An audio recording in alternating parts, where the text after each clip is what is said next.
قابل قدر بزرگوں، بھائیو، عزیزو، ملک کے بعض اطراف میں اندوہناک قسم کے زلازل واقع ہوئے اور کبھی سیلاب سے اموات ہوتی ہے۔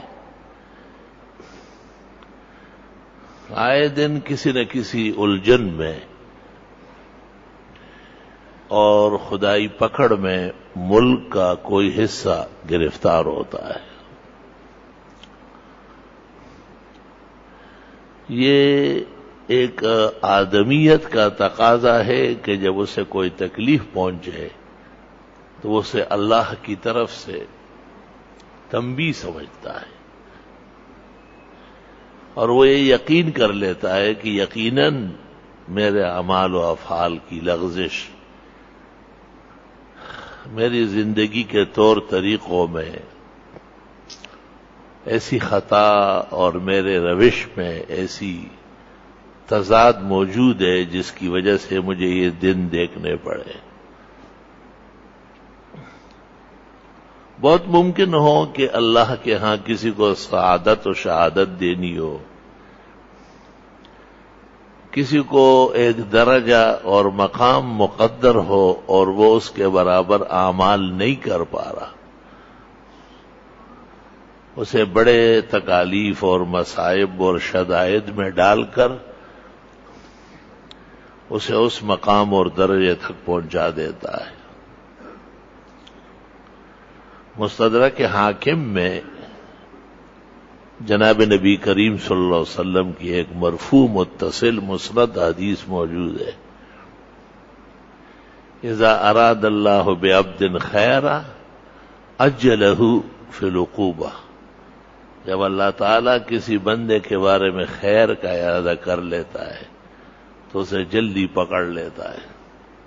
تاکہ مزید خطائیں نہ کرے، مزید گناہ نہ کرے، جلدی توبہ طائب ہو جائے۔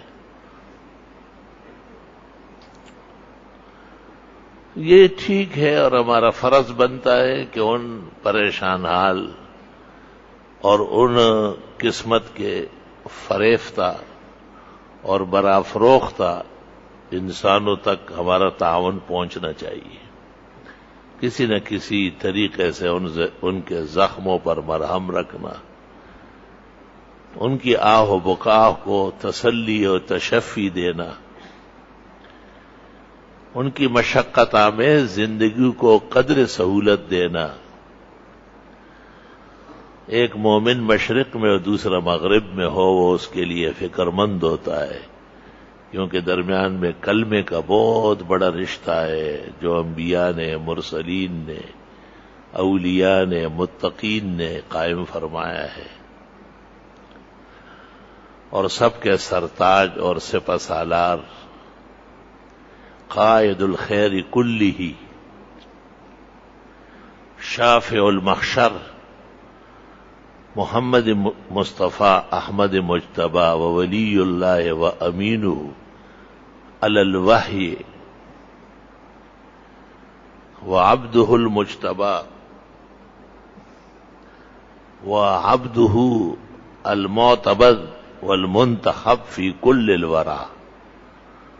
جناب رسول اللہ صلی اللہ علیہ وسلم، انہوں نے ایک ایسا رشتہ قائم کیا ہے اور اس طرح عرب و عجم کو، شرق اور غرب کو، اولین و آخرین کو، اس زمانے کے اور قیامت کے قریب آنے والوں کو ایک دوسرے کے دکھ درد غم میں شرکت کا پابند فرمایا ہے، جس کی کوئی مثال کائنات کے سطح پر نہیں ملتی۔ فَاللَّهُمَّ صَلِّ وَسَلِّمْ عَلَيْهِ صَلَاةً تَدُومُ وَتَقُومُ وَتَنزِلُ عَلَيْهِ الرَّحْمَاتُ،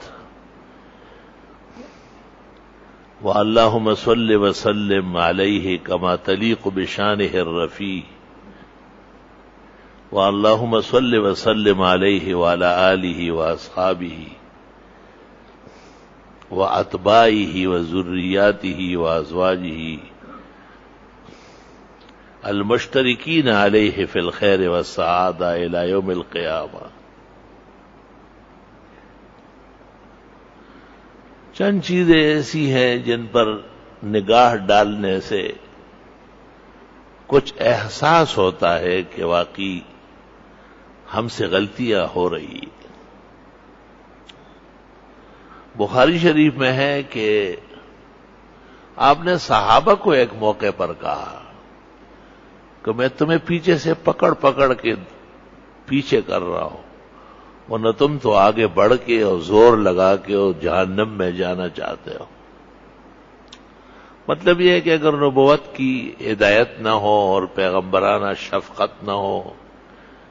اور سنت کی رہنمائی نہ ہو اور صحبت بیضا نصیب نہ ہو تو نہ کوئی صحابی بنے اور نہ کوئی نجات پائے۔ اللہ تعالیٰ نے احسان کر کے میری صحبت، مجھ پر ایمان اور میرے اتباع کامل سے تمہیں نوازا ہے، یہی بچت کا ذریعہ ہے۔ لیکن روایت بہت ہی زیادہ حیران کن اور بہت ہی زیادہ آزمائشی روایت ہے۔ انا آخذکم بحجزکم، میں تمہیں پیچھے سے پکڑ، جیسے بچہ اپنے آپ کو گراتا ہے نا، ماں پیچھے سے پکڑ لیتی ہے، روک لیتی ہے۔ وانتم تتکحمون الی النار، بخاری مناقب میں۔ لا الہ الا اللہ، استغفر اللہ۔